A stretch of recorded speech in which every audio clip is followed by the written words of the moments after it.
শান্ত গ্রাম বাংলার এই দৃশ্যটি কেমন যেন মন ছুঁয়ে যায়।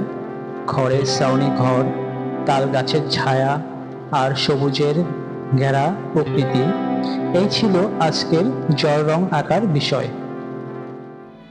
চলুন দেখি কিভাবে খুব সহজভাবে আঁকা যায় এমন একটি গ্রামের ঘর ওয়াটার কালার ব্যবহার করে। শুরু করছি প্রয়োজনীয় সরঞ্জাম দিয়ে। এখন টুবি পেন্সিল দিয়ে হালকা করে ড্রয়িং করে নিচ্ছি। এই পর্যায়ে খেয়াল রাখতে হবে ছবিটি যেন গাঢ় না হয়ে যায়। যদি গাঢ় হয়ে যায় সেক্ষেত্রে ইরেজার দিয়ে হালকা করে ইরেজ করে নিতে হবে।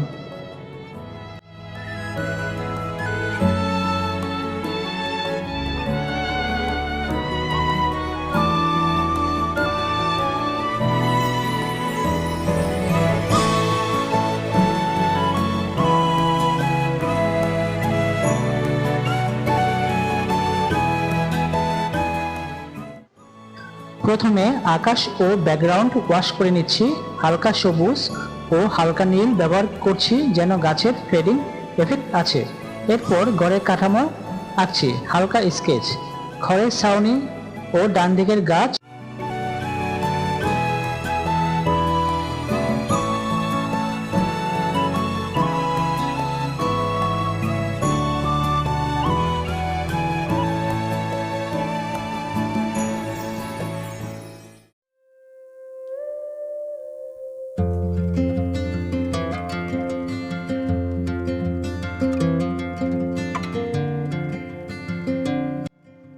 এখন খড়ের ছাউনি রং করছি, বানসিয়ানা ও ইয়েলো অকার, রেড, সবগুলো কালার মিশিয়ে একটি রং হালকা তৈরি করব।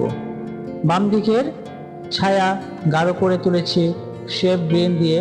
কাঠের ঘরের টেক্সচার দিতে একটু শুকনো ব্রাশ ব্যবহার করতে হবে।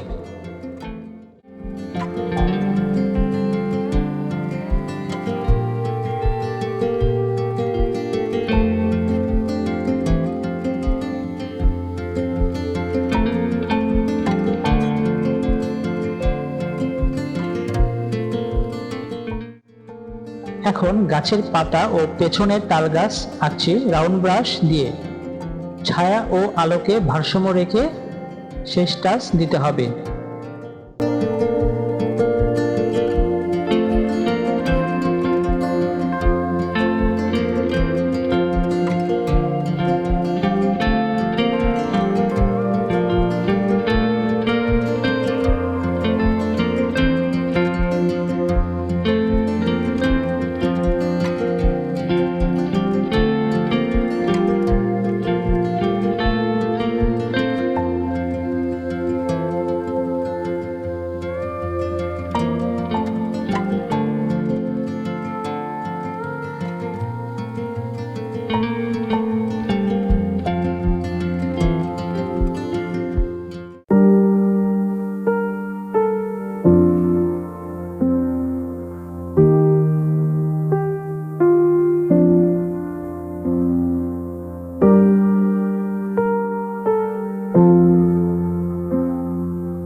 এই ছিল আজকের গ্রামীণ ঘরের সহজ ওয়াটার কালার টিউটোরিয়াল। ভিডিও ভালো লাগলে লাইক দিন, কমেন্ট করুন আর নতুন নতুন দৃশ্য পেতে চ্যানেলটি সাবস্ক্রাইব করুন।